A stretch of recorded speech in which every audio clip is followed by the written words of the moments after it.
Francisco, it's Rex Broadcasting Wrestling Observer with Dave Meltzer and Brian Alvarez. Are you ready? Are you ready? Let's get it on! How's it going, everybody? This is Dave Meltzer, and we are going to have 2 hours that go by way too quick tonight of Wrestling Observer Live because there's a lot of subjects to talk about. We got Brian Alvarez here right now. We're going to be joined in about 25 minutes by Stephen Quadros, the announcer, of course, for Pride, because Naoto Morishita, who was the president of Pride, died a couple of days ago, late Wednesday night, early Thursday morning, of an apparent suicide, and a lot of people are speculating it may be something other than that.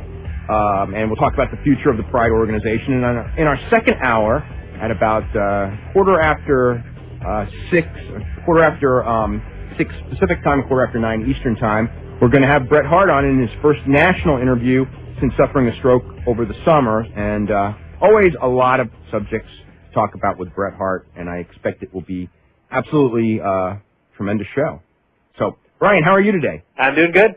That's good. Another subject that we're going to talk about, and we'll save this until right after the break, is Toughen Up on Thursday, and I expect we're going to get a lot of phone calls about that. And Brian and I have some very strong feelings on that, so we'll be talking a little bit about that, as well as Naoto Morishita, who died, found hung by his, mistress. He was in the bathroom, didn't come out. Supposedly they had a big argument. She opened the door, found him hung. The EMTs came, pronounced him dead on arrival at about 12:45 a.m. on late Wednesday night.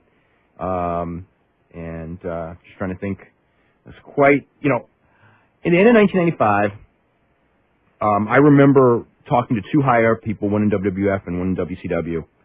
It's like December, and they both had come off really bad buy rates for Starrcade and whatever the December pay-per-view was called. I think it was a Bret Hart Bulldog match for WWF, and UFC was pretty strong, and it was like they were both, they're real and we can't compete. And then 2 years later, and it looked that way. Not that they couldn't compete, but, the professional wrestling was not doing very well in this country. And then 2 years later, it was a 180-degree turn. UFC was one step from death for a couple of years there, and professional wrestling was never bigger than it was for a couple of years there. And going into this year, you go back a couple of weeks, and, Brian and I, if we're going to talk about, where this industry is going, the two most successful things were Pride and K1. And now both of them are totally in disarray. And so anyway, that's kind of an interesting thing. We're going to be back with more. We're going to talk about Bob Holly first, right after this. You're listening to Wrestling Observer Live on the Sports Byline USA Radio Network. Okay, welcome back to the show. I'm Dave Meltzer, editor of the Wrestling Observer newsletter. We're going to be joined in a couple of minutes by Stephen Quadros, the announcer for Pride. Second hour, Bret Hart. And before we talk about Bob Holly, I want to remind everyone that when this show is over at about 10 p.m. Eastern Time, and on the West Coast, I think it's on HBO, the West Coast view of HBO, also at 10 p.m., so not directly after this show.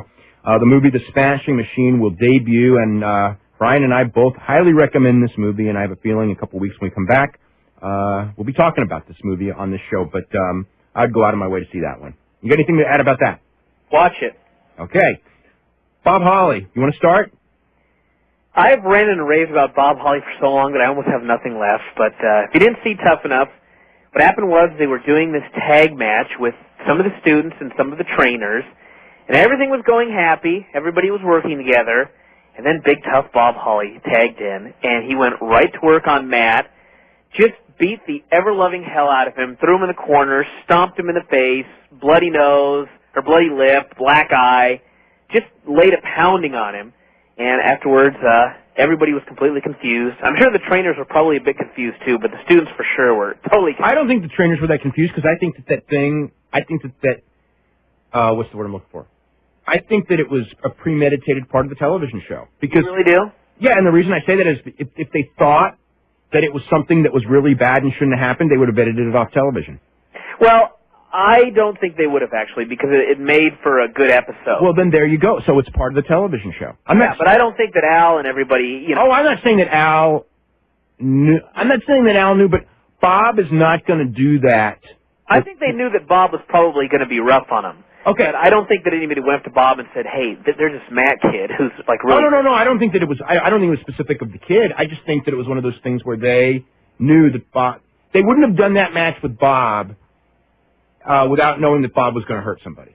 Yeah, I believe that. Now, as far as what was premeditated of how you're going to hurt him, I don't know how detailed that was, but I think that they were still probably shocked with what he actually did. They may have been Bob going in there and chopping somebody real hard and expecting him to forearm somebody real hard or whatever. But no, that's what I did. That's what I did. But what got me really upset more than Bob Holly was afterwards was Bill DeMott and Al Snow trying some convoluted explanation of why that was good for him and to justify what Bob did, because there is no justification for what Bob did. Yeah. Actually, I was far more upset with Bob, because even Bill DeMott was like, well, he shook his hand afterwards and maybe didn't want to, but now, anytime in the future, Bob will be there for you and he will respect you. Yeah, but Bob goes on. Judging from Bob's interview, that's not true. Yes, Bob went on WWE.com and just went off about these guys are crybabies. They need to be used to getting stiffed in the ring or whatever, and trying to compare himself to Chris Benoit and Kurt Angle, which was my favorite part. Yeah, I thought that they work real snug, he says. It's got nothing to do with that. Yeah. Bob's just a total idiot, and that's my... there's nothing in this world that I hate more than a guy that goes in the ring and just is beating on you like it's real. I hate that. And Bob, it was even worse than that, because Bob, he attacked this guy. This was like an assault. And here's Bob in his interview going, well, it's tit for tat. If I'm punching this guy, I expect him to punch me back. And I'm sitting there thinking, yes, young Matt here is really going to fight back against Bob Holly, one of his trainers in the ring. He's not going to do anything. And the other thing was, if let's just say Matt lost his temper and just stiffed Bob, just punched him as hard as he could right in the face, he would be off that show so fast. Yeah. So it's like that's the thing. It's a totally different situation. It's funny because I felt a little bit sorry for Bob Holly because he's had terrible luck when it comes to injuries. Okay, and the Lesnar thing was partially his fault because he, thought he was a tough guy and partially his fault. Okay, yeah, but I blame the whole thing on Bob Holly. Okay, well, he thought he was a tough guy with Brock Lesnar, which means he was very deluded and ended up getting hurt in the process, and that's why he's out of action for a year. But this thing, just to know the timeline, this segment was actually taped shortly after Bob was injured, but before he had the surgery. So Bob had just been hurt, which to me makes it even worse. Yeah. He had just been hurt. He knows what it's like to be hurt, and then he went out there, and he could have knocked the kid's teeth out, which is BS. It's just BS to do. It's like if two guys, if William Regal and Chris Benoit, I'll use those two as an example because many people, or some people may have seen the match that they had, which was a really stiff match, and they, headbutted each other until they were both bloody and things like that, okay? But both of those guys going in knew the score. They were going to have a certain kind of match. It was an understanding. You're going to hit me hard. I'm going to hit you hard. We're going to do a realistic match, okay? If Bob Holly would have gone to Matt and just gone like, this is what we're going to do, but they didn't do that. That was an assault. The guy left himself defenseless. It's totally different. If I tell Brian, punch me, okay, and I want you to punch me pretty hard, and he punches me pretty hard, I'm ready for it. It may still hurt, and it may blacken my eye, but I'm ready for it. But if I say, Brian, don't punch me, and then Brian punches me as hard as he can, that's basically a violation of the trust. Like if we really did go in, if you were going to have your only ever professional wrestling match, it was against me, and you just expected, hey, we're going to go in and have a match, and I'll protect you, and you're going to give me your body to do all this stuff, and I just kick you and punch you and drop you on your head. That's such, I don't know. Yeah. This is not on a yacht anymore, so I cannot do my full rant. But I would like to. I just look at Bob as a guy that, I don't think that Bob can work that well, because if he did, he wouldn't have to hit people so hard. And I think Bob, feels that he needs to be portrayed as this tough guy, yet he goes into Brawl for All and gets destroyed, and he goes against Brock Lesnar and gets destroyed. And so, here's Bob's chance to show he really is a tough guy. There's Matt, and he can kick him real hard and make him bleed, and I guess that's Bob's legacy. He wants people to know that he's a tough guy, but, he came out of this show, I think his deal was that he felt that he was going to teach Matt to respect the business or whatever, but when it was over, I think that anybody who saw that show, just when it was over, they have no respect for Bob, and I'm one of them. Okay, we're going to go to Tom in Atlanta, who happens to want to call about that exact same subject. What's going on? You guys have just said just basically everything I was going to say. Okay. But, I mean, what galled me was that these kids were taught for weeks on end specifically how not to hurt somebody in the ring. And then here comes Bob, and again, like, Matt's totally unprepared for the onslaught that's awaiting him. And did you see the look on their faces when this was happening? They were all stunned. Yeah. And they're going, what the? And then here's the other thing, too. If Bob was going to do this, I mean, if you remember just a couple of weeks ago on the show, Bob bumped heads with, or had the spot with Jamie. And Bob had a concussion. He was knocked out cold. So you've got a guy who just is coming off of a concussion. Matt, was coming off of a concussion. So if you're going to stiff somebody and you're going to go in there, you probably ought to go with the guy, and there's no excuse for any of them, but to pick on the guy who just had the concussion, he could have really hurt. That's the thing that bothers me is that he could have really hurt him, and he had no idea that this guy had a concussion, and, I'm just so upset. Anyway, go ahead. Again, you guys said most of what, and again, Al Snow and Taz and everybody trying to justify what he did. And I out of watching WWE for like 20 years, of all their screwy angles that are meant to be outraging, this is what outraged me the most after watching it. It was just legitimate. I think he should be fired because it's a complete abuse of the trust that. You know what's sad is Bob is probably going to come back and get a big push. Well, I've seen enough of wrestling and Akira Maeda and Ricky Dozan. Yeah, there's a history of it. There's a history of it. The people that do that not only get away with it, but they end up benefiting from it. Right. And then you're going to have Bret Hart on, who considers it a point of pride that he never hurt anybody. And that's in a similar situation, that's how Bret's career ended. Right. Bill Goldberg did not. Well, that was at least an accident. No, Bill Goldberg did not mean to do it. It just happened. It was one of those things where his head was in a spot, and Bill kicked harder than he should have, and it happened. But it wasn't like it was something where somebody goes, he's defenseless, his head's open, I'm just going to kick him as hard as I can. That would be even worse. Mm-hmm. Quick question on another subject. I read in Brian's newsletter that Steve Blackman was released a while back. Didn't he have some kind of like migraine headache that they couldn't figure out what the problem was? He'd had neck problems. He'd had a lot of health problems for a long time. That's why we hadn't seen him. Right. So he was, I guess so, I mean, that's the main reason that, medically he just couldn't continue? Yeah. I mean, they had the thing in they're only going to keep guys for a certain length of time. Certainly when their contract is up or their cycle is up. If guys are not going to be able to return, they're going to cut them now. Especially now with the money situation not being as good as it probably was, or as it was a year or 2 years ago, where they would be a little bit more sympathetic. Right. One other note on Tough Enough, that the girl Jackie, who everybody Jackie Gator? Yeah, she didn't talk a lot because she's not on WWE TV. I never thought I would see another Jackie Gator match, but I think that was the last one I will see until they bring her up to WWE and then they try to make her a wrestler again, which I expect to happen someday. Right. All right. Have a good night. Okay, you have a good night, too. We are going to head to a break and try to get a couple more calls in after the break. Brian, anything else to add as far as the Tough Enough thing goes? Brian. Something might come to me later. Okay, well, we're going to head to a break right now. We'll be back right after this. You're listening to the Wrestling Observer Live on the Sports Byline USA Radio Network.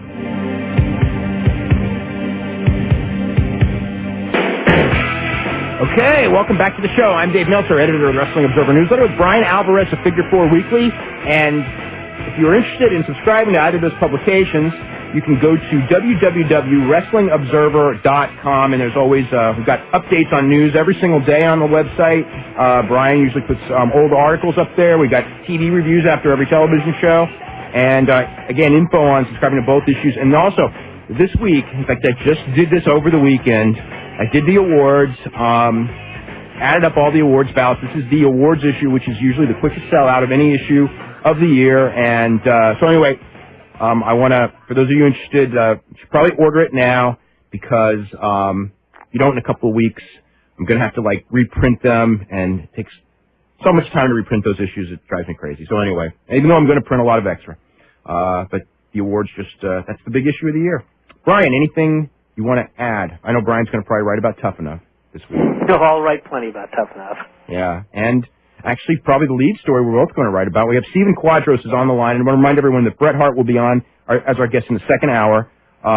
Is the death of Naoto Morishita, who most of you may not, probably wouldn't even recognize if you saw him, but he was the president of the Pride organization, and he took the organization over in 1999 at a time when Pride was pretty much struggling, and this last 2 years, Pride has been probably the #1 sports entertainment promotion in the world, as far as giving good shows, drawing big crowds.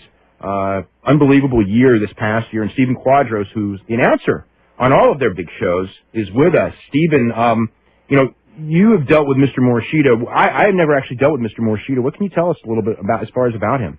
Well, first of all, to say I'm sad is a gross understatement, because Naoto Morishita was a very upbeat individual.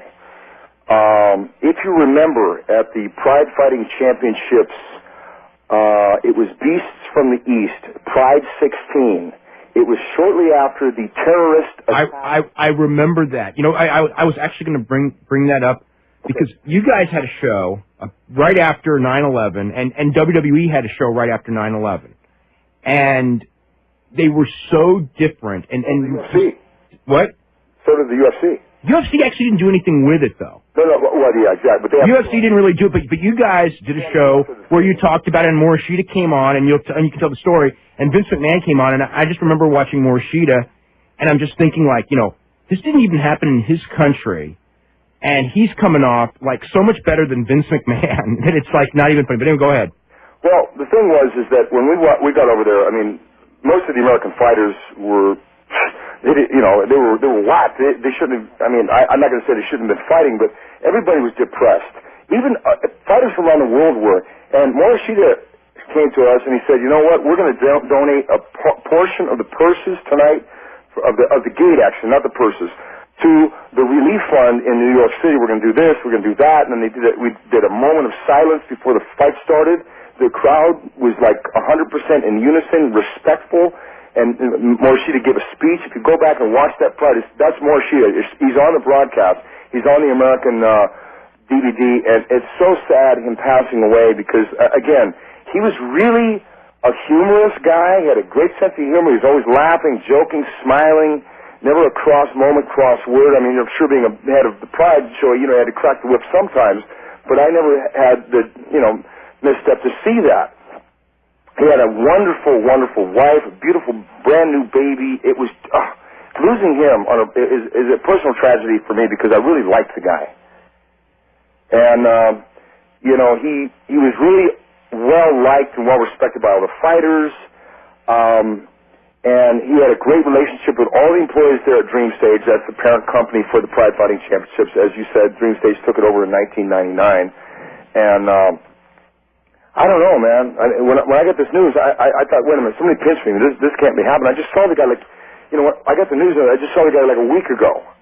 And the guy gave me a big, see, in most of the Japanese culture, they don't like, Americans, they give the side hug, they give a hug when they see their friends or whatever. Most of them, she would do that. Hey, Steven, give me a big hug, and, how you doing? And, he had limited English, but, oh, man, It really whacked me. Yeah. Now, what, as far as the company goes, and how it's going to fall out, who's going to end up in charge? I mean, do you have any clues? Well, they have the producer Nobuyuki Sakikibara. They have the Dream Stage staff here in the United States. They have Mr. Matsutani, who's also a shareholder over there, and then they have the people, investors and things. I think that personally, I think everything is going to be fine. I mean, it's a personal tragedy. It's also a business tragedy, but it's a personal tragedy probably more than it is a business tragedy, if you understand what I'm saying. Yeah. Because everybody really liked the guy, and it just totally took everybody off guard. I've had tragedy in my own family where I had a relative, the same thing happened. They took their own life. And it's kind of a weird thing. Business-wise, I think that the Pride organization is definitely going to jump right back on the horse. And this is what Naoto Morishita would want. He would want the organization to get back up and go, because the guy was a real firecracker, and he wanted to be successful. He wanted everybody to be happy. He would, like, I remember when Joe Hill de Oliveira was burned after Pride. I can't remember the Pride. I think it was Pride 9, and it was the Battle of the Rising Sun. He was going to face Matt Serra, and he walked out and he got burned by pyrotechnics. The Pride organization, took care of him. Had the best doctors looking out after him. He stayed in Japan until he was 100% ready to go back to Brazil. And then they said, and come back and fight again. So Morishita really always took care of everybody, and this is Morishita and the whole Pride package. I mean, but it's like, things are going to be fine. Was he the head matchmaker, or was there a committee, or how did that work? I'm not sure exactly, and a lot of times I don't even ask because it's not really up to me. I mean, I give suggestions occasionally. Pride matchmaking is done by committee, and I know that, like I say, the representatives in the United States, Yukino Kanda, Hideki Yamamoto, Nobuyuki Sakakibara, Koichi Kawasaki has a hand in that also. So there are a number of individuals that have a hand in the matchmaking. I mean, occasionally I'll say, hey, why don't you do this, why don't you do that, but, inevitably they make the decisions over there pretty much by committee. Mm-hmm. And he just done a press conference right before his suicide, correct? Excuse me? He just did a press conference right before his suicide, talking about all the shows next year. Yeah. I mean, I wasn't over there, I didn't see the press conference, but, he was active until the last moment, and I don't want to get into the personal whys and wherefores, because something like this, which wasn't natural causes, it would torment the people that care about him to sit down and wonder why. But yes, I mean, he was, going until the last possible moment, and it was always, he's a company man, he's going to make it number one, and like I said before, he was well liked in the community. And there's a lot of different factions in Japan, a lot of martial art organizations. You got Inoki, you got Pancrase, Shudo, everything. It's K1. I mean, it's just... Yeah, there's another thing when you bring up K1. In the last month, I mean, K1 and Pride, I mean, they were the dominant groups over there. And all of a sudden, they're it's like these two things hit, the arrest of Ishii and the death of Morishita, who were the heads of the two respective companies. I mean, like within a 2-week period, it's unbelievable. Well, yeah, I mean, it's probably the most alarming thing that has ever happened in sports entertainment.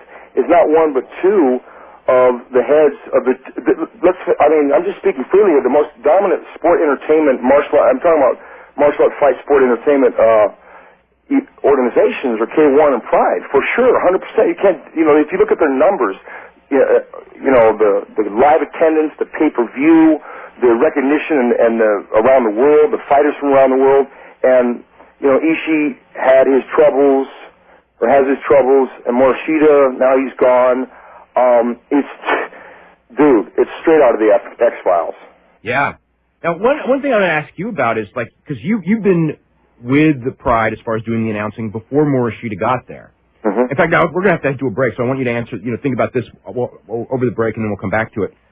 I want you, how was it, from 99 on? Because to me, in many ways, it was a very different organization afterwards. I think at the beginning, they ran shows, and they struggled, but I mean, from, the year 2000, 2001, 2002, I mean, they created superstars, and they ran, the best shows, that were around. I mean, they ran some awesome shows in those years, and they, with Sakuraba becoming a big superstar, and they made the right matches. They got the personalities over. To me, it was a totally different organization post-Morishita than pre-Morishita, and we'll talk about that right after this. We'll also be taking your phone calls. You can call us at 1-800-878-PLAY, although every line is lit up right now, and we'll be back with Stephen Quadros right after this. You're listening to Wrestling Observer live on the Sports Byline USA Radio Network. Okay, welcome back to the show. I'm Dave Meltzer, editor of the Wrestling Observer newsletter with Brian Alvarez of Figure 4 Weekly, and we're joined right now by Stephen Quadros, the announcer for the Pride Fighting Championships.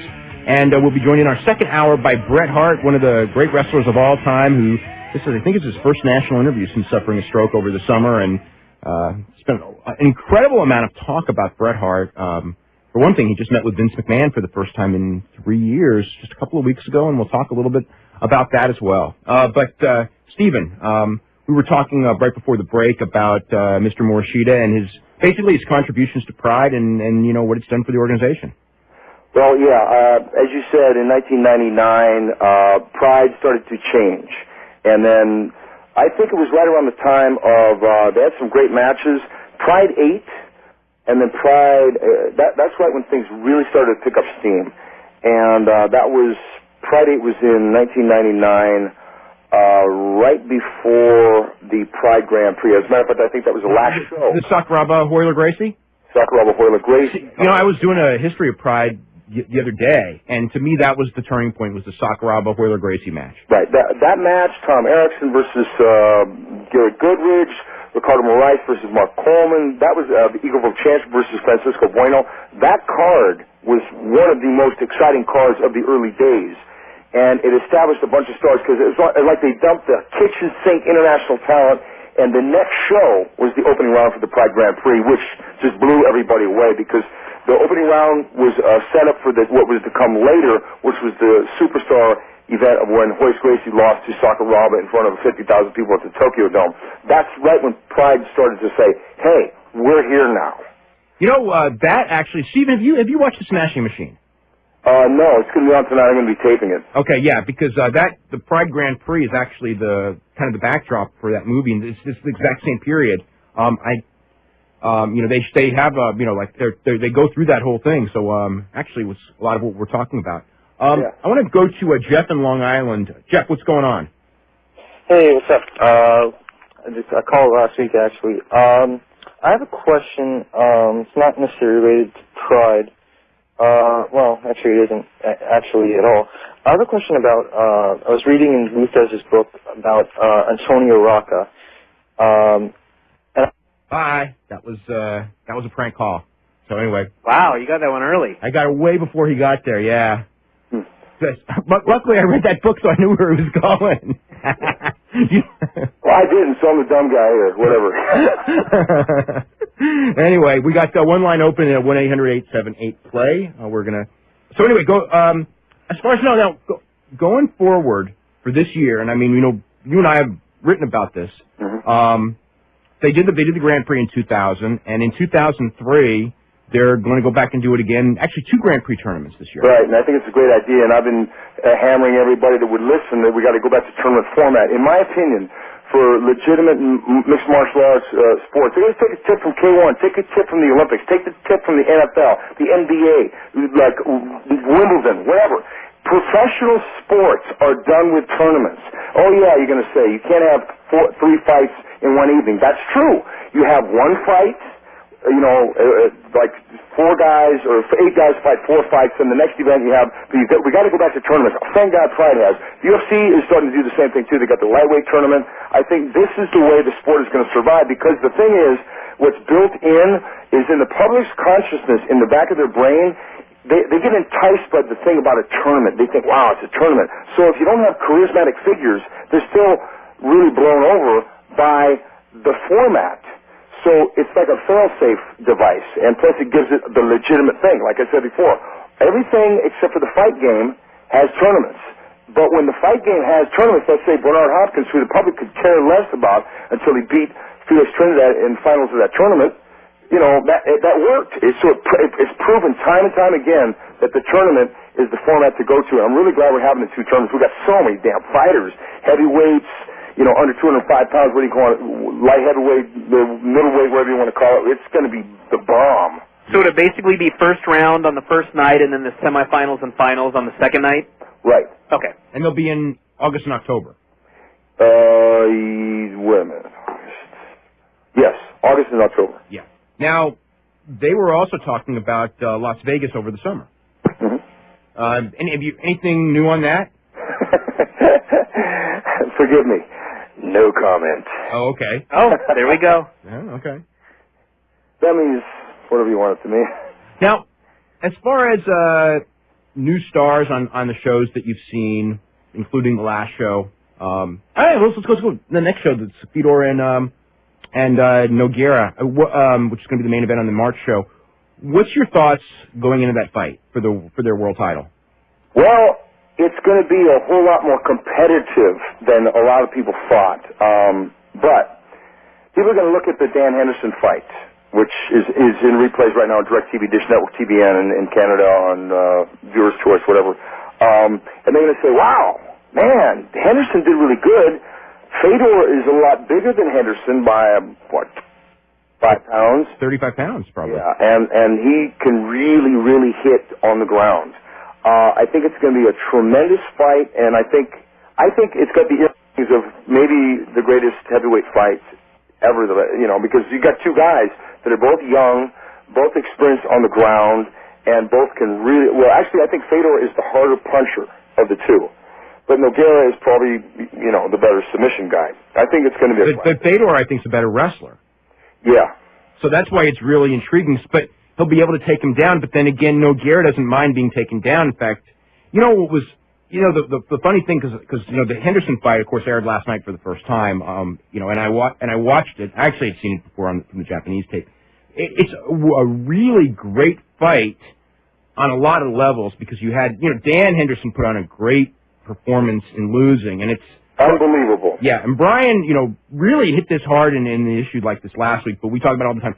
It is so much more important, and a lot of fighters don't understand this, a lot of fight fans don't understand this, and certainly when it comes to Japan, in the United States this is true, but in Japan it's true 10 times as much. It is far more important to have a great fight and lose than to win a boring fight. All I can say is right on, Brian, and I don't know if you guys watched the American broadcast, but right at the end near the end of the fight, I made an editorial statement. I said, all you fighters out there that want to make money in this business, you watch this performance by Dan Henderson, win or lose. That's right. That's what he said.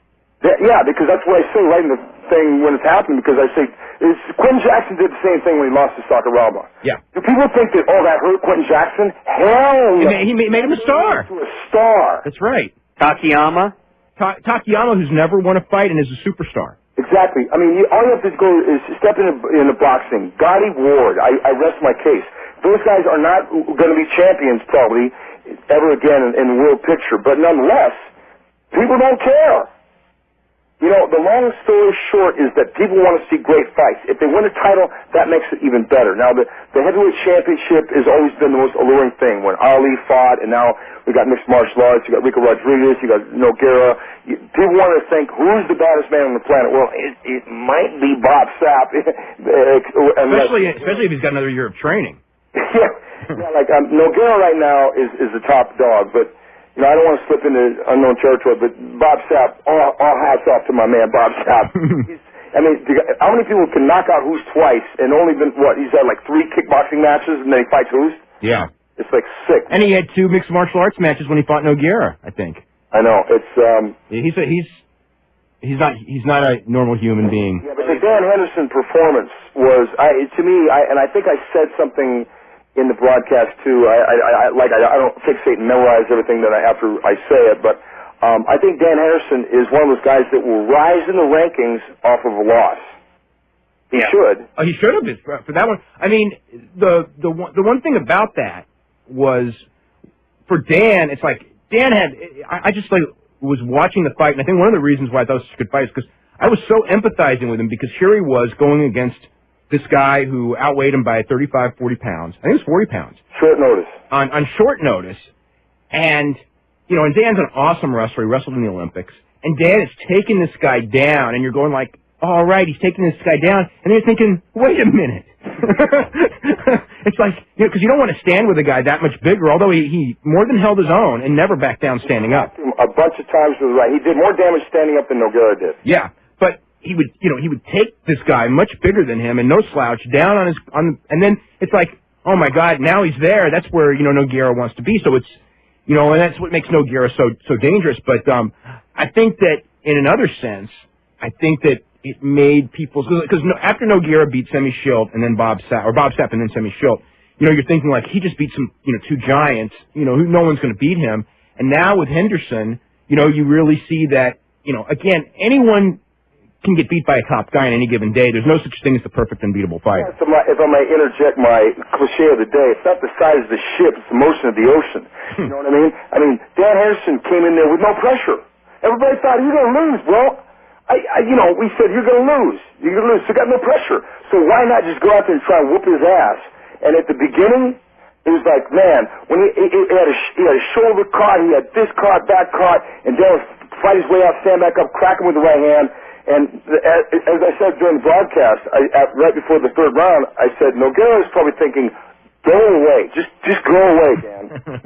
He had that look on his face after the second round when he was being taken back to the corner and this guy had still survived.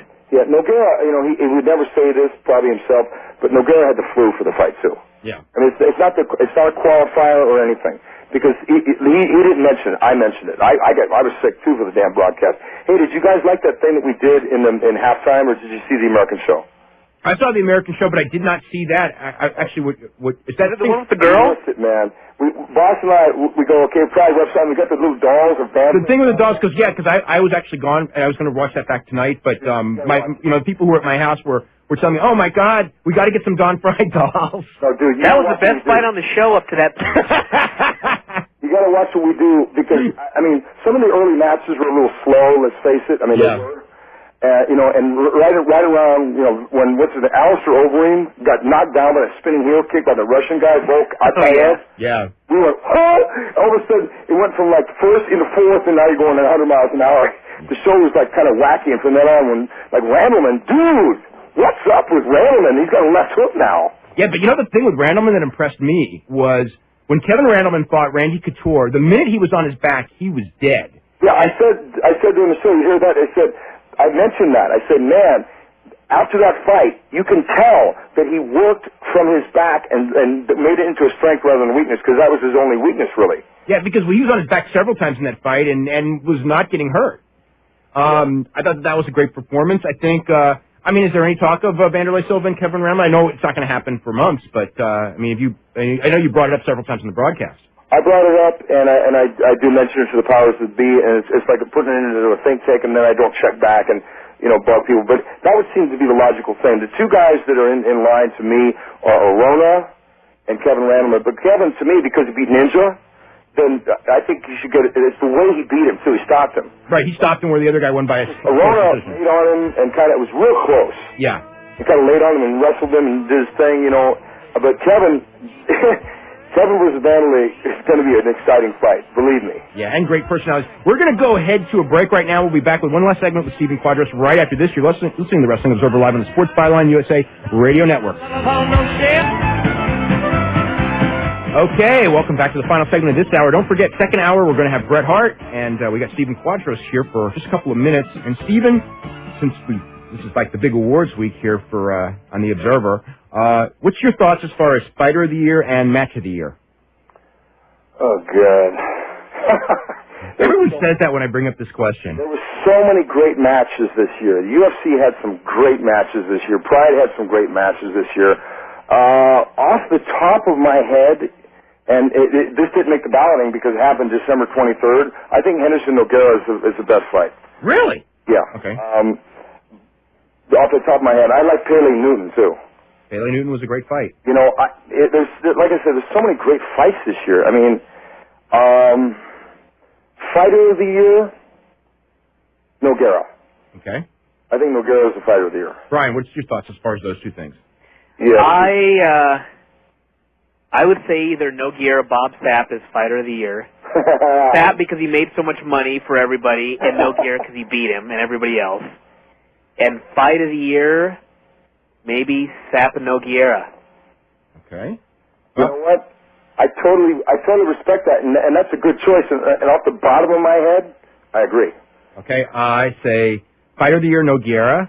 But there were a lot, when going through this. There's some guys that nobody really considers for Fighter of the Year because Nogueira and Bob Sapp in particular, and to an extent Tito Ortiz, and maybe even Vanderlei Silva, get so much publicity. But, the two guys who I think that should be right up there for this year were Chuck Liddell and Matt Hughes. Okay, to me, pound for pound, fighter is the best fighter in the sport is Murilo Bustamante. That's another one. I think he's the best. You know, he's soft-spoken. So there are guys out there that promote themselves. Bob Sapp is really a funny, charismatic guy. Nogueira isn't, but Nogueira delivers very exciting fights. You know, I think that you know, and this year we're already off to a bang. You know, we're going to have like the next UFC is going to be awesome. The Pride in March, Fedor against Nogueira, that's the heavyweight championship. Dude! By the way, Cradle to the Grave, of which I am not only in as an actor, I have a cameo role in it with DMX, Jet Li, and Shy McBride, but I'm also a fight technical advisor, and I did get Tito Ortiz, Chuck Liddell, and Randy Couture into that movie because they wanted UFC guys. That's going to come out February 28th. Wide release. Jet Li, DMX, is going to be a biggie. Okay, good, and congratulations on that. We're going to be talking to you soon. We're like totally out of time for this hour. Don't forget, after the break, we're going to be joined by Bret Hart, and we'll see you. Brian and Dave, you guys are the men. Take care. Okay, thanks a bunch, Steven. And don't forget, you listen to Wrestling Observer Live on the Sports Byline USA Radio Network.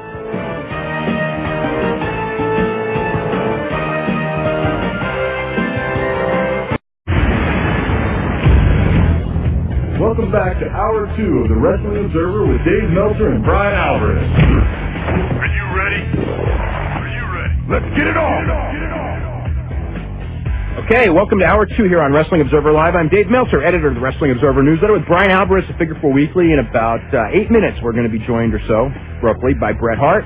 So, anyway, you can get ready. We've got a full bank of phone calls already for Bret. We're going to start with Jonathan in Savannah, Georgia. Jonathan, what's going on? Not much. What's going on with you guys? Not too much. I had a question for you. Actually, I had a couple questions for you. I was on hold earlier, and I had a Triple H question, and also I think about tough enough. Yes, pretty much. Okay. Sum that up. But my question about Triple H was, you hadn't talked about it yet, I don't think, about the bodybuilding segment on Raw.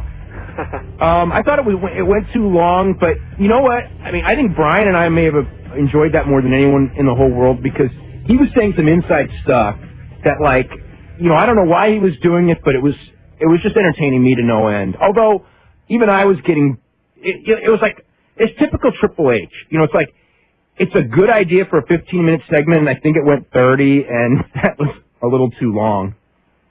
Yeah, I think for, like, everybody else that, like, doesn't know that much about bodybuilding, and then he was just all, like, he was just hardcore about the bodybuilding stuff, and then you see just Steiner there just, like, I don't know. Steiner wasn't even into the poses, but you can tell Triple H is like all about it. He's doing the poses, right? Well, like he had everything. Yeah. Well, Triple H competed as a bodybuilder, whereas Scott Steiner is just a guy who's got a great physique but never competed as a bodybuilder. And there's just a big difference. I mean, you could tell when they started posing. I mean, Triple H posed like a bodybuilder, and Scott posed like a wrestler. I mean, the thing with that.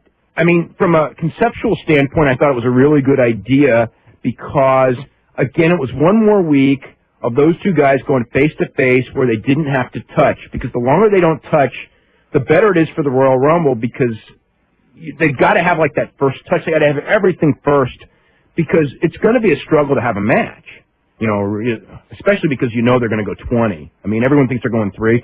You know, Triple H he always does long matches on pay-per-view. Even when it's not to his advantage, like the last one. Yeah. Okay. Well, my other question for you was, what is the deal with Spanky's gimmick? I saw his match last night on Velocity, and he had a real good match with Funaki. But is his whole gimmick now going to be doing that, like he's the local sports team mascot? Like yes, that's the gimmick. Why is that? I don't know why. I mean, it's Paul Heyman's idea, and that's the gimmick. And you know, we'll see if it works or not. You know, in due time. I didn't see Velocity last night, so I don't know. You know, I really can't say anything about it. But you know, I mean, obviously Heyman likes him, and he's given him a role. And a small guy like that can easily get undermined in the WWE. So I don't know how long he'll get a push. We'll have to wait and see. Yeah, a lot of guys had put a mask on before him, though, and that didn't get over. Yeah. that they dropped real quick. Okay? Yeah, all right, thanks. All right, we're going to go ahead to a break right now. We're going to come back with more right after this. You're listening to the Wrestling Observer Live on the Sports Byline USA Radio Network. Hey, welcome back to Wrestling Observer Live. I'm Dave Meltzer, editor of the Wrestling Observer newsletter, with Brian Alvarez of Figure 4 Weekly. Will be joined in just a couple of minutes by Bret Hart. We're going to go now to Cleveland, Ohio, and Ben. Cleveland, what's going on? Ben, what's going on? Hey, Dave. How you doing? Doing really good. Would it be correct in saying that the attendance figures for WWF in the last few weeks has been up? Last week when they went to Alaska, they did big gates because they had really high ticket prices because they never go there and they thought they could get away with it. And in Hawaii, the attendance in Hawaii wasn't particularly good, but the gates were good because the ticket prices also were high. But I would say, San Francisco was about what I would have expected. LA wasn't good. Albuquerque was sold out. Albuquerque did well, yeah. And I saw in the Observer that 7,500 at Anaheim. How's that for that place? I think it was about 4,700. Oh, okay. Anaheim wasn't good. Okay. How true is the rumor of Vince wanting to go private? Everyone I've asked about it denies it. I mean, I know I've seen it in some trade journals, but, yeah. So that's, based on what I know, nothing to it. Okay, and last thing, do we have anybody yet confirmed for the Raw special on Tuesday? Or is this...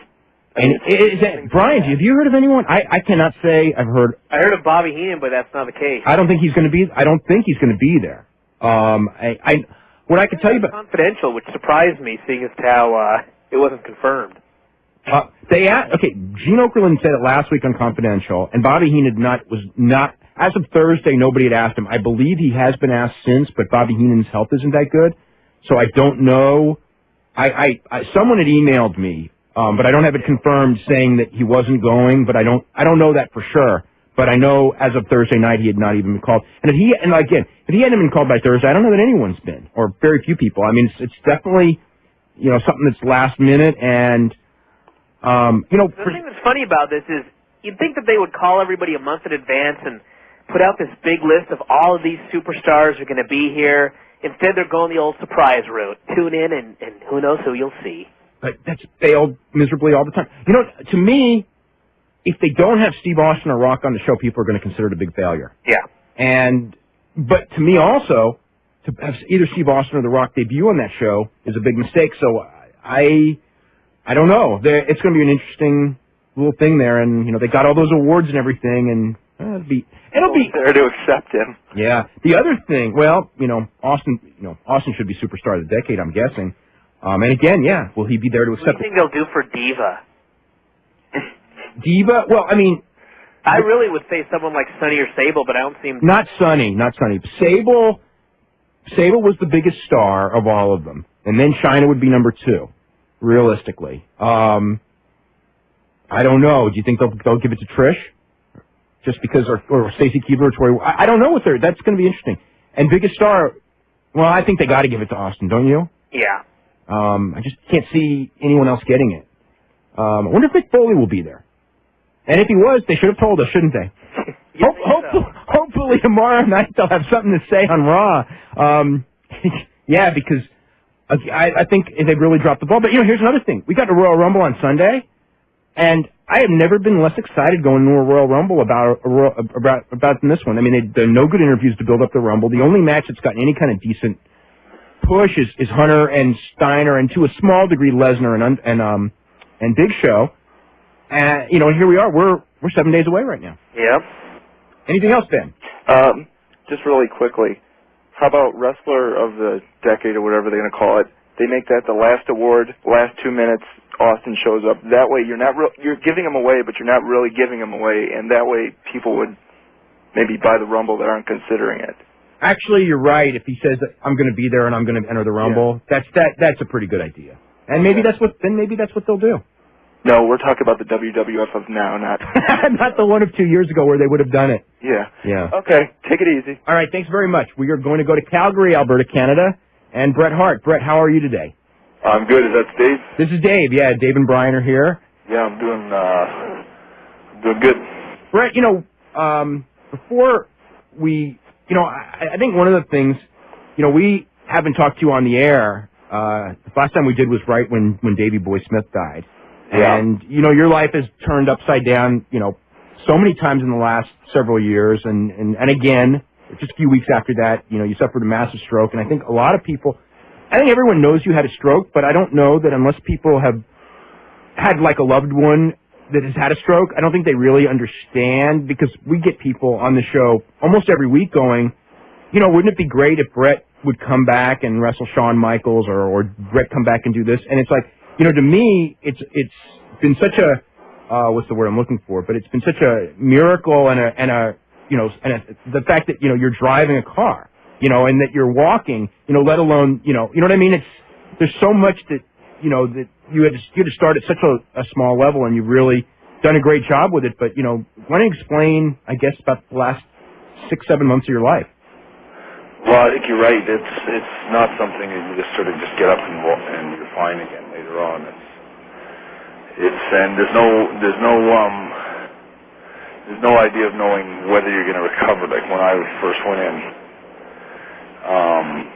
they don't give you much to go on other than hope you get a lot of it back, or they try to be optimistic, but there's no guarantees of any kind. And for me, when I had my stroke,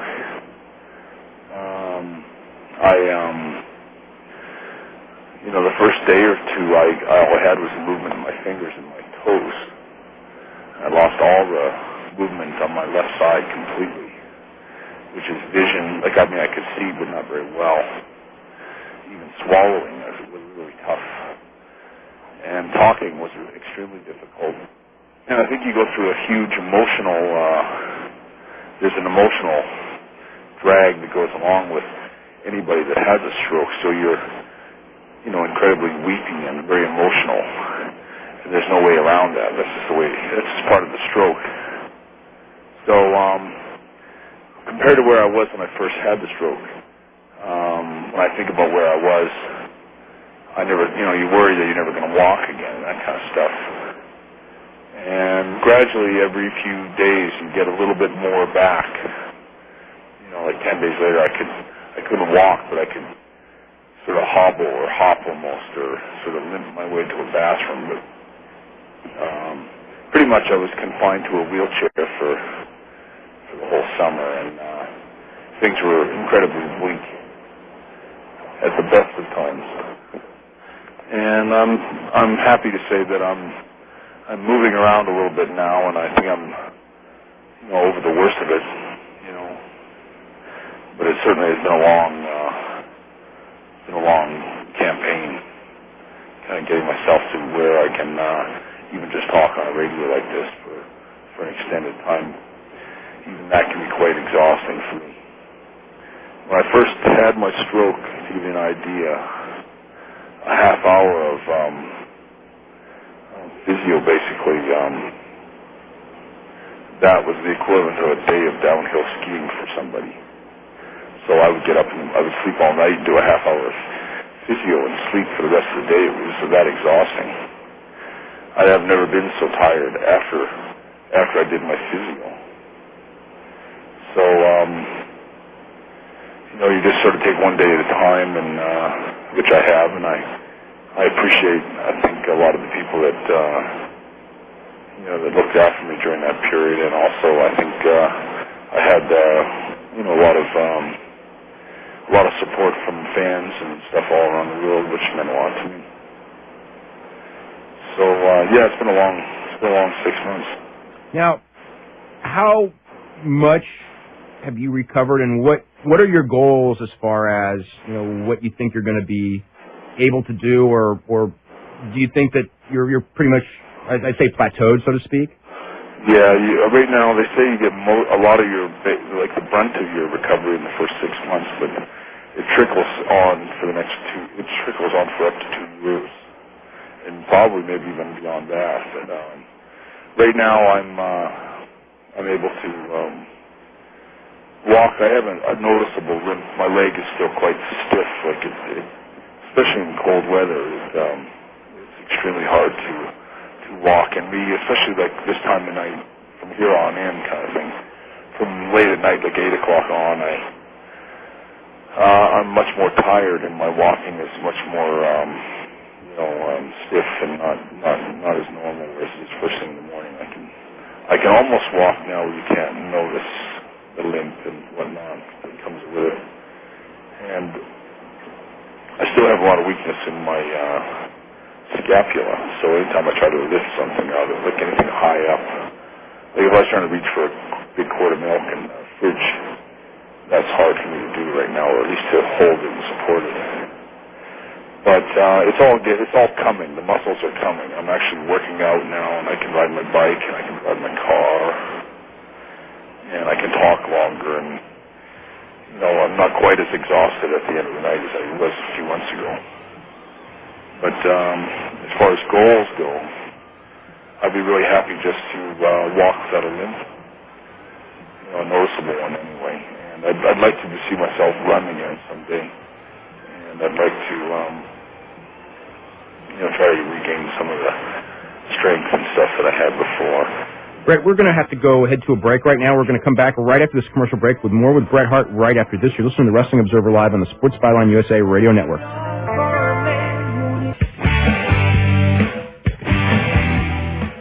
Okay, welcome back to Wrestling Observer Live. I'm Dave Meltzer, editor of the Wrestling Observer newsletter, with Brian Alvarez of Figure 4 Weekly, and our guest is Bret Hart, one of the great wrestlers in the history of wrestling. I don't think there's any question of that.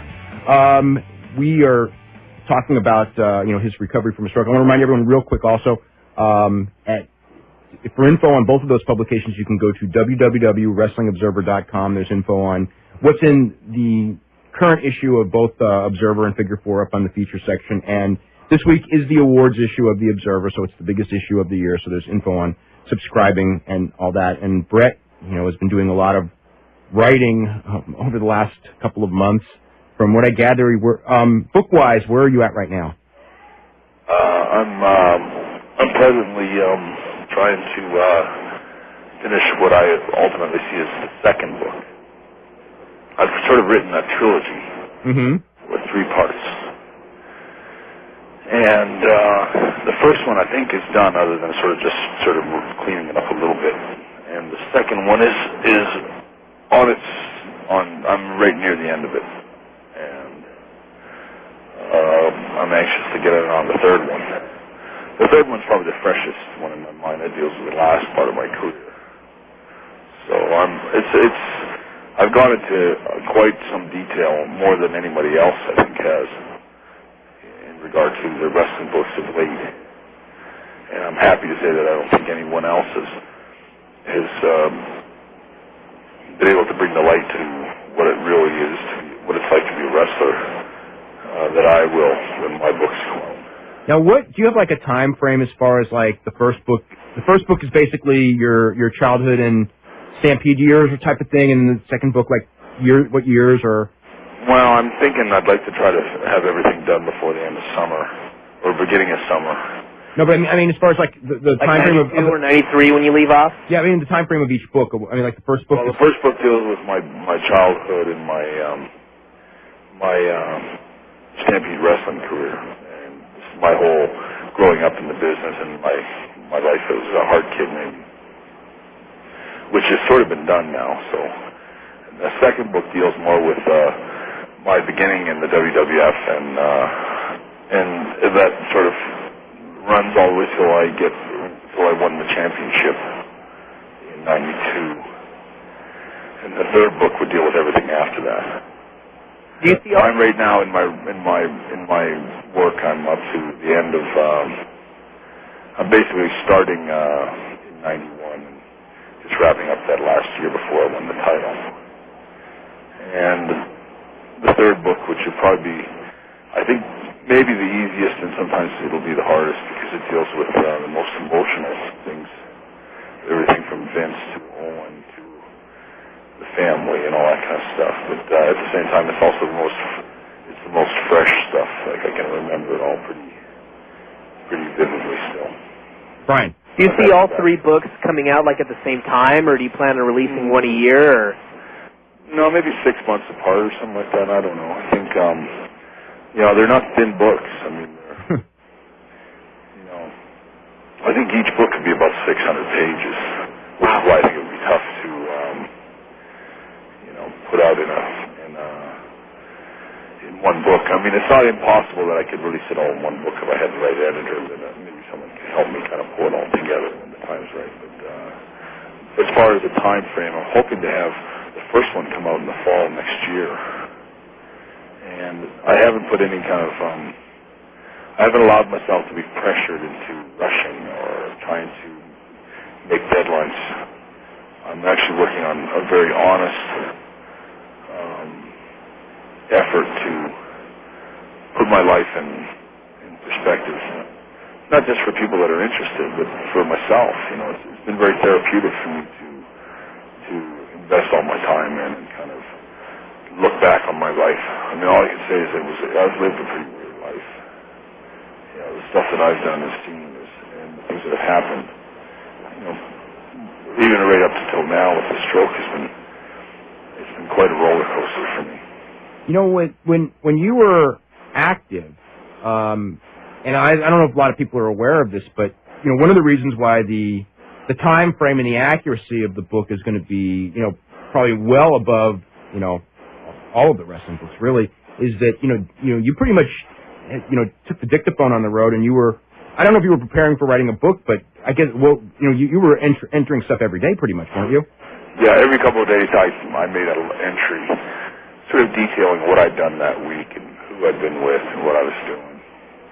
And in saying that, I mean, I'm certainly not planning on writing anything like a tell-all book or anything that's going to, I'm not intending anyway to lash out at a lot of people and hurt a lot of people. You know, it's just supposed to be a very honest view of what it was like. And, you know, it's been a bit of a circus life, and I've had, as people can probably imagine, I've had an incredible array of characters to rub shoulders with for really going for 40-some years. I mean, I deal with wrestlers in my writing from Gene Kiniski to Luthez and all those kind of guys in the first parts of my life, and midgets like Skylar Low, and wrestlers that say that today's wrestlers maybe barely know the names of some of those wrestlers. And so I wanted to try to bring about a little bit of a, you know, right from the bottom look at the respect that champions had, like Hartley and Dory Funk, and what they meant to the business. And I'm really trying to shed some light on the work aspect of wrestling, you know, and the characters and you know, the tough guys and the legitimate tough guys, and you know, that kind of thing. There's been so many different facets to being a wrestler. And I think when I look at some of the books that have come out, they've been pretty shallow. A lot of them. I don't think they tell you anything that you didn't already know. You know, I thought Hulk's book in particular was a real disappointment because I think there's a real story there. Yeah, I think there is too, but I think that it was, he just wanted, I think that he just kind of breezed through it. Yeah, I think his book seemed like it was an interview done with somebody. He didn't really want to take the time to write a book. Or really think about like what he went through as much as, okay, you know, this is what I remember, and it probably didn't even happen like this, but this makes a good story. And, you know, like, that's what it sort of seemed like to me. Yeah, I think in relation to just in my top of my head, I think my book already has a better account of what it was like to be Hulk Hogan. I bet it does that, you know, because you were on the road with him during those years. Yeah, I mean, I knew him a long time ago, and I don't think he'd be happy with what I've said about him. I don't think it's, like I said, I try to find myself saying, as I write, that if you don't have something nice to say, don't say it. So I'm not just taking shots at everybody like some people do. And I've tried to really put some light on what Hulk meant to the guys in the dressing room, and the respect he had, especially years ago. I mean, what's your thoughts on, you know, and I this is just my presumption, and it's a funny game that's going on in wrestling right now because, of course, you know, everyone knows about your situation with Vince McMahon, and then since the stroke, you know, you guys have talked. A few people, you know, it's not a secret, and we'll talk a little bit about your meeting with him in a few minutes. But I think a lot of people perceive you and Vince McMahon because of the past as enemies. So to get on Vince's good side, I you know, when people ask me, you know, why did Hogan in the book, and even more in some interviews lately, say what he said, and I always think, well, he's just trying to get back on Vince's good side, and I think that's what people perceive as getting on his good side. I don't know. I mean, did you see it that way, or do you see it as something different? I don't know. I thought it was just a really lazy effort of somebody that's very isolated from a real world, and it was just just an excuse to maybe make a buck. I didn't read Hogan's book other than just sort of flipping through it, and sort of, I read what he said about me in it. Yeah. Well, I think of that. I don't know what he's talking about. I've said some really nice things. I dedicated a whole column and said some really flattering things about him, and which I don't take back. I think it's just a misunderstanding on his part for him to sort of lash out at me for bashing him in my column all the time. It's just stupidity, because he should have done his homework and realized that I probably said some of the nicest things about him in the business, and if he took the time to check, he would probably owe me a pretty big apology and some gratitude for saying some nice things about him at a time in the business when a lot of guys don't say nice things about him. But in relation to how Bret, hold on real quick, because we got to head to a commercial break. And we're going to come back with more with Bret Hart right after this. You're listening to the Wrestling Observer live on the Sports Byline USA Radio Network. Okay, welcome back to Wrestling Observer Live. I'm Dave Meltzer, editor of the Wrestling Observer newsletter, with Brian Alvarez of Figure 4 Weekly, and our special guest, Bret Hart. And Bret, a couple of weeks ago, you met with Vince McMahon, and a lot of people.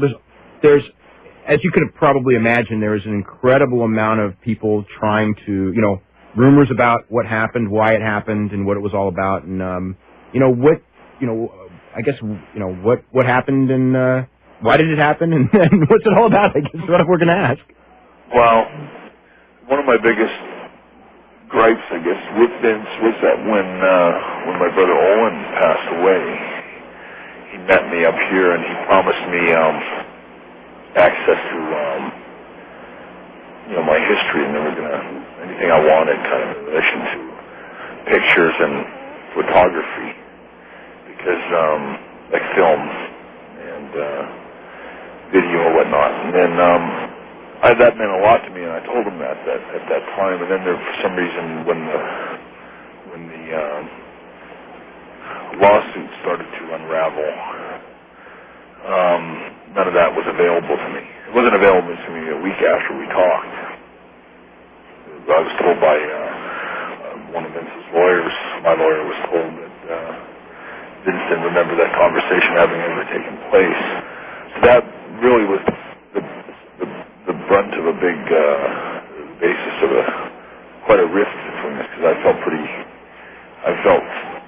bad enough about everything else that happened. I thought that it was a real crappy thing to do during that time, and anyone that really knows me knows that I put so much into my matches.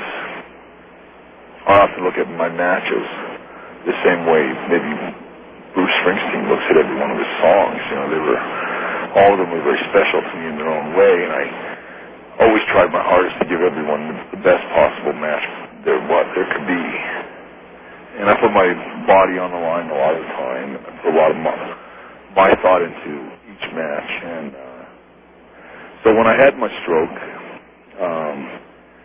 I think Vince and I have never spoken. Most of the conversations between him and I have been secondhand, and people like maybe even some of my own family sort of going back and telling him I said this and I said I'm doing that, and he was led to believe by the wrong sources that I was the driving force in the lawsuit, which is just stupid, and that was never the case, and it was something that I think didn't sit well with Vince, and certainly wasn't true, even though I was very supportive of Martha through the lawsuit. So anyway, there was a lot of rifts between us that I thought we really needed to clear the air. I thought of that a long time ago, that we needed to kind of just talk and find some closure to a lot of the bad feelings between us. Because at one time, me and Vince and I were quite close. He was a lot like a father figure to me, like the documentary kind of talked about. But when I had my stroke, Vince was kind enough to call me in the hospital. And when you have a stroke, you're pretty overwhelmed with everything. And he gave me a nice call, and I appreciated it. And I sort of saw that as an opening to when I got more stabilized, to try to take that a step further. He when I was in the hospital, promised me and came through on a commitment to give me any pictures I needed for a coffee table book that another guy is doing. A really good coffee table book that is, I have all access to WWF pictures and even WCW now. So I can do a coffee table book much better than the one I did a few years ago, which actually has some pictures of my career at the real important times. Because Vince has got so many pictures. He owns every picture, really almost all the pictures of me that there are, the best ones anyway. So that meant a lot to me. That opened the door up, and when I had a chance to go to Florida, I went down and talked to him about possibly working with me on, I'd like to try to do some kind of a DVD that would sort of bring out my best video matches, or a lot of the different parts of them, and put them on a DVD, sort of putting my career back out, which would mean a lot to me. And I think the brunt of my conversation with Vince was that I really didn't want anything from him. Like, I'm not looking for a job, and I'm not planning on ever going back, and so I don't think anyone has to worry about me showing up on any shows or anything. That's not something I want to do. I'm not comfortable doing it, and he understands that. But I also don't want to be forgot for what I told him. I said, I don't want to be forgot for everything I contributed. I just want to be remembered for what I did. And I think, that seemed to be simple enough from him. He doesn't mind that, I guess. And I think whatever happened between him and I would never say that it's okay and it's all forgot. I know there was a lot of hard feelings. But, I got to move on too, and I don't want to be just a bitter. I remember when Owen passed away, I had a conversation with Jesse the Body, and his sort of words of wisdom to me, which were very true. It was not to get consumed with bitterness, and I have to admit I've been bitter that everything I did for him has sort of been locked up and sealed so that no one ever gets to see it. There's no best of Bret Hart. I never had much of a send-off. I never had that final goodbye or anything like that. So many sort of things that I sort of thought would happen for me in the last year or so that I wrestled never happened. I never got a grand farewell or a goodbye speech or any of that kind of stuff. And I don't know that I ever will. I don't know that I won't either. He's offered me a chance to come back. But I refrain mostly because I don't want to be part of a storyline. And I don't want to be part of a ratings thing where it's like, it's a little more important to me. And I don't know that wrestling fans today, the audience that's out there mostly for wrestling, I'd say a Raw or whatever, I don't know that they want to sit there and listen to me do a farewell speech now. It's almost something that was lost, that you can't. It doesn't mean anything anymore. It's not in the current storylines or anything like that, and I don't care to make it part of any storyline. So I don't know that that'll ever happen. I sometimes think I'd like to go back one time and just say goodbye, but I think something like that might always be perceived the wrong way and seen as a sellout of some kind or a ratings thing, and I just didn't really ever want to do that. So, but as far as Vince, we kind of buried the hatchet, and sort of, one of the last words we said was to each other was that it would be onwards and upwards, and that's sort of an old slogan, tagline that he used to always say to me before.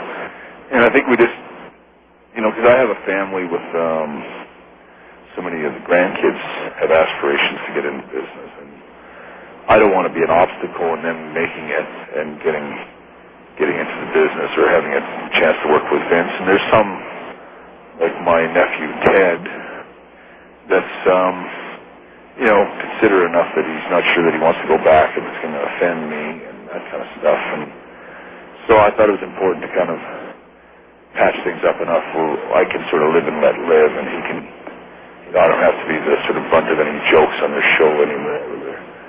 They're always trying to sort of poke me in the eye over the Survivor Series in Montreal, and I just thought, I just want to be treated and remembered with a little respect for what I contributed. And, I think like anyone, like Joe Namath or anyone else, would want to be remembered for their ability on the field, and I try to look at it the same way. And some people might see that as a sellout, sort of, bearing the hatchet a little bit with Vince. But, I haven't wanted to be consumed with bitterness, and I wanted to be, remembered accordingly for what I contributed. And I still think that what I did in the ring was important. What did you think of Martha's book? Because you and I have never actually spoken about that book. I thought it was a step up from my sister Diana's. Well, almost anything would have been. Yeah, but I mean, that's what I would say. It wasn't much better. It seemed to be kind of a self-serving kind of, a very sort of self-glorifying kind of book that I think a lot of what Martha wrote was true. And there's a lot of people in my family that are at odds with a lot of things that she said in there. But when I look at what Martha wrote, I'm not in agreement with everything she wrote in there. It's a little too, like, it's funny how people like Martha and my sister Diana even, they're always so perfect. They're so unflawed all the way through their writing. Yeah. Like they've never done anything wrong or made any kind of mistakes in their lives, and it was always Davey's fault, and in Martha's case, it was always everybody else, but, I know my wife wouldn't let me get up on that. So there's, sometimes you're not as perfect as you think you are. I got a question, and you would know this pretty much better than anyone when it comes to the portrayal of Owen. I know that like Owen was very close to his family, and I know also that in the last year Owen was, obviously very unhappy about certain storylines and didn't want to do them. But overall, would you? And again, would you say that Owen hated professional wrestling? Because, he was awfully good for a guy who would have hated it. That's how I always looked at it when people ask. I don't agree with that at all. I think Martha forgets all the good things that wrestling brought for her. They were moving into a big home, and they had benefited a lot from what Owen did for a living. And so I know Owen took a lot of pride in this wrestling. And one of the things I mentioned to Vince on that, too, is I said, and I don't know if Martha would appreciate it, but I know Owen would want to be remembered for what he did. And, I know when Owen wrestled Davey, you might remember they wrestled in Berlin. Yeah, it was one of the best matches ever on Raw. And I remember how much it meant to both of them to have that match. And it was important to both of them, and they put so much into it, and they had a great, great match. Maybe in some ways either one of them their last great matches of their careers, kind of thing. And I know Owen took a lot of pride in what he did, and Owen wouldn't want to be forgot and erased from what he contributed to wrestling either. And I think Martha knew Owen, this person at home, but Martha really was almost naive to what Owen was like on the road, and the fact that, sure, we hated the trips and the long travel, and you do get tired of looking at the same hairy asses in the dressing room, eating the Denny's at 2 in the morning and all that kind of stuff. And it's a tough life, but I think Owen had a lot of fun and had a lot of friends. I think Jeff Jarrett was a great friend of his, and Mankind, and there's a lot of guys that were really close friends with him that that he had a life on the road with these people that he did like, and Martha sort of ignores that, like he was above it all. That's just her own sort of ignorance, I guess. Bret, I know that you have to go right now, and I want to thank you very much for joining us tonight. Okay. And we'll be talking to you very soon, and I'm really glad to hear about your, bike riding and that you're making a great recovery, and hopefully, I don't know if you'll be able to do some acting stuff soon enough, but if you are able to, I think that'd just be really awesome, and good luck in that. Yeah, we can never count me out, Dave. Yeah, well, we never do. Okay, we'll talk to you very soon. On Raw on Tuesday. That won't happen. Okay.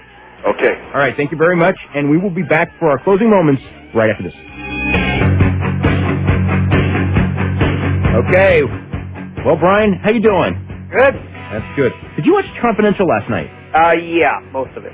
I thought that was like I've been hating Confidential a lot, and that was a pretty darn good show. My favorite part of the show was when they were talking to Tully Blanchard, and he was explaining being obnoxious. And he was so obnoxious, wasn't he? Yeah, and he goes, you know what?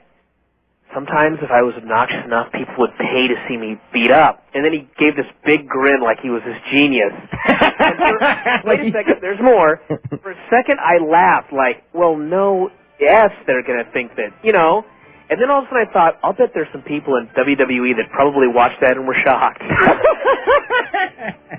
Like, you can really make money by being a heel? So, I enjoyed it. I like that. I love the Chris Jericho segment. Yes. I really did. Just thought, usually, again, that show, as long as they don't cover anything current or anything to do with WWF, it's pretty good. Yes, it is. Unfortunately. Because they don't know enough about WCW to totally botch everything. They don't know anything about it, so they just let the guys tell the story. Yep. I was surprised to not see Flair, though. Sort of. I was stunned. I mean, it's the Four Horsemen, and he's the one that's with them. There's probably something to that. Because they've been working on the story for a while. Yeah. And I think there's probably a reason for that we may find out tomorrow. We very well may. Anyway, we are totally out of time. I just want to remind everyone, 2 weeks from tonight, we're going to be joined by John Molinaro, so we can talk about the 100 greatest wrestlers of all time, and that should be a very controversial and interesting discussion. And, of course, next Sunday is the Royal Rumble, so we'll have a taped show. And want to remind everyone about Smashing Machine, which is on now. Of course, right after this, the Raw special on Tuesday night, the Meadowlands tonight. We got to go. We're listening to Wrestling Observer Live on the Sports Byline USA Radio Network.